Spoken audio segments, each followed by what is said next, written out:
L'ancrage, c'est un dispositif donc, qui accueille et qui accompagne 25 jeunes MNA ou ex-MNA qui ont un contrat jeune majeur.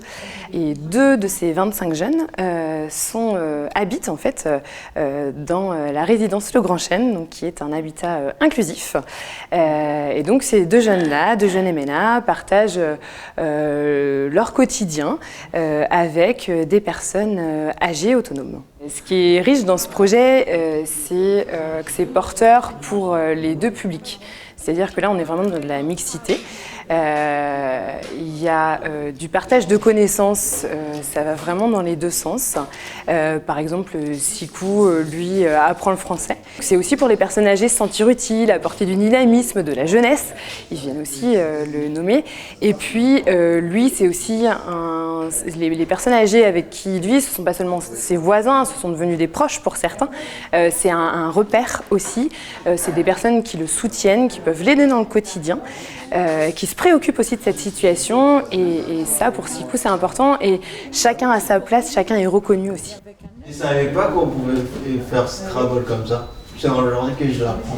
On s'aperçoit quand même qu'il y a toujours un intérêt à mutualiser finalement et à mettre ensemble des publics qui peuvent avoir des fragilités mais surtout des compétences.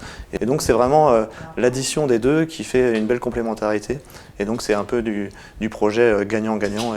Et donc on s'est servi de notre savoir-faire du côté des ITEP notamment, d'IME, mais aussi de tout ce qu'on fait avec le soutien à la parentalité et la pérédance dans ce cadre-là, pour le transférer finalement sur un nouveau projet, et c'est plutôt une réussite jusqu'ici.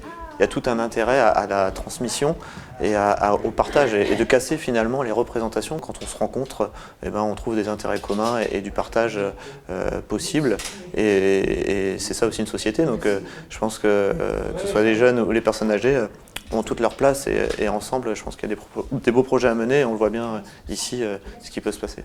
Ces dispositifs de mixité ont vraiment toute leur raison d'être et vont à mon avis se développer, puisqu'on est aujourd'hui dans des logiques de parcours, dans les politiques publiques de notre secteur, et donc on ne peut plus fonctionner dans des logiques de tuyaux d'orgue, et on voit bien qu'on doit lever des freins administratifs, des freins financiers, mais qu'aujourd'hui on a quand même beaucoup plus de possibilités d'action, et qu'à travers les parcours on arrive à faire de la mixité, et on voit aujourd'hui avec ce projet qui allie à la fois une politique du secteur social et une politique du secteur personnes âgées, qu'on arrive à avoir un projet commun.